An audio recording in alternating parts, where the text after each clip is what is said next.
1940 টাকার সিলিন্ডার বলে বটে, তবে 2200 টাকার নিচে কোথাও সিলিন্ডার পাওয়া যায় না। মাননীয় সংসদ সদস্য রুমিন ফারহানা ব্রাহ্মণবাড়িয়া 2-কে তার সিদ্ধান্ত উপস্থাপনের কক্ষে বক্তব্য রাখার জন্য আহ্বান জানাচ্ছি।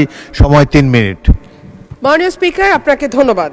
মাননীয় স্পিকার, মেঘনা আর তিতাস পাড়ের দেশ ব্রাহ্মণবাড়িয়া, ওস্তাদ আলাউদ্দিন খাঁ কিংবা শচীন দেব বর্মনের দেশ ব্রাহ্মণবাড়িয়া, কীর্তন আর বাউল গানের দেশ ব্রাহ্মণবাড়িয়া, ছানামুখী মিষ্টির অপূর্ব স্বাদের দেশ আমার বাউনবাড়িয়া, দিগন্ত জোড়া হাওড়ের দেশ বাউনবাড়িয়া, আবার তুচ্ছ বিষয়ে ট্যাটা নিয়ে মাঠে নামার দেশও কিন্তু ব্রাহ্মণবাড়িয়া। মাননীয় স্পিকার, বাংলাদেশের শিল্প সাহিত্য সংস্কৃতির রাজধানী বলা হয় ব্রাহ্মণবাড়িয়াকে। এই মাটিতে একদিকে যেমন সুর সম্রাট ওস্তাদ আলাউদ্দিন খাঁ বা শচীন দেব বর্মনের জন্ম হয়েছে, তেমনি এই মাটিতে জন্ম নিয়েছেন ধীরেন্দ্রনাথ দত্ত বা অলি আহাদের মতন সংগ্রামী চরিত্র, যাদের কল্যাণে বাংলা আজকে আমাদের রাষ্ট্রভাষার স্বীকৃতি পেয়েছে। মাননীয় স্পিকার, আমার নির্বাচনী এলাকা ব্রাহ্মণবাড়িয়া 2-এর অন্তর্গত আশুগঞ্জ একটি শিল্পনগরী। এখানে আছে সার কারখানা, বিদ্যুৎ কেন্দ্র, চাল কল, মিল, ফ্যাক্টরি, আছে বন্দর। ব্রাহ্মণবাড়িয়ার গ্যাস যায় সারা বাংলাদেশে, কিন্তু ব্রাহ্মণবাড়িয়ার মানুষ গ্যাস পায় না। মাননীয় স্পিকার, তিতাস গ্যাস ফিল্ড বাংলাদেশের অন্যতম প্রাচীন ও প্রধান প্রাকৃতিক গ্যাস কেন্দ্র। 1962 সালে আবিষ্কৃত এই গ্যাস ক্ষেত্র থেকে বর্তমানে 22টি কূপের মাধ্যমে দৈনিক প্রায় 325 মিলিয়ন ঘনফুট গ্যাস জাতীয় গ্রিডে সরবরাহ করা হচ্ছে। 1991 সালে সরাইল উপজেলার সদর ইউনিয়নে গ্যাসের সংযোগ দেয়া হয়। শুরুর দিকে গ্রাহক ছিল 1000, বর্তমানে কাগজে কলমে 5000, কিন্তু অবৈধ সংযোগ যদি আমরা এর সঙ্গে যুক্ত করি তাহলে প্রায় 8 থেকে 9000। কিন্তু প্রত্যেকজন গ্রাহকই আছেন চরম গ্যাসের সংকটে। সরাইল সদরে 1.5 কিলোমিটার এলাকায় 6 ইঞ্চি এবং 1 কিলোমিটার এলাকায় 4 ইঞ্চি ব্যাসের পাইপ দিয়ে গ্যাস সঞ্চালন লাইন টানা হয়েছে। এরপরে পাড়ায় পাড়ায় 2 ইঞ্চি ব্যাসের পাইপ বসানো হয়েছে। কিন্তু সমস্যা হলো সকাল 7টা থেকে দুপুর 2টা পর্যন্ত গ্যাসের কোনো চাপ থাকে না, চুলা মিটমিট করে জ্বলে। এরপর মন চাইলে গ্যাস আসে 1 ঘন্টার জন্য, তারপরে আবার রাত পর্যন্ত গ্যাসের কোনো খবর নাই। দেশে গ্যাসের সংকট আছে, তার উপরে শীতকালে গ্যাসের চাহিদা আরও বাড়ে। অন্যদিকে আছে অবৈধ সংযোগ।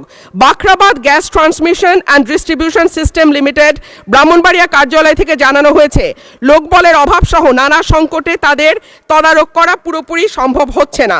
মাননীয় স্পিকার, 2016 সালে বাসাবাড়িতে গ্যাসের সংযোগ দেওয়া বন্ধ হলেও এখনও কিন্তু অসাধু কর্মকর্তাদের সাহায্যে বেশ কিছু মানুষ বাড়িতে অবৈধ গ্যাসের সংযোগ নিয়ে রেখেছে।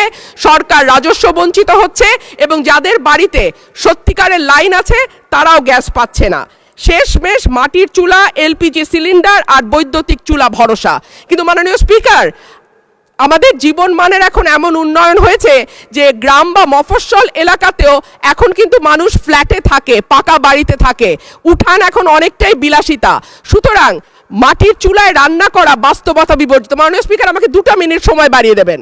মাটির চুলায় রান্না করা, মাননীয় সদস্য 1 মিনিট আপনাকে দিলাম। অন্যদিকে যদি আমরা এলপিজির দিকে তাকাই মাননীয় স্পিকার, 1940 টাকার সিলিন্ডার বলে বটে, তবে 2200 টাকার নিচে কোথাও সিলিন্ডার পাওয়া যায় না। আর আমরা যদি বিদ্যুতের চুলার কথা বলি তাহলে বলতে হয় ঢাকা শহরে 1-2 ঘন্টা লোডশেডিং থাকে, কিন্তু গ্রামে সেটা 14 ঘন্টা পর্যন্ত গড়ায়। সুতরাং গ্যাস ছাড়া আমাদের আসলে এই মুহূর্তে সত্যিকার অর্থে চুলা জ্বালাবার মতন জ্বালানি নেই।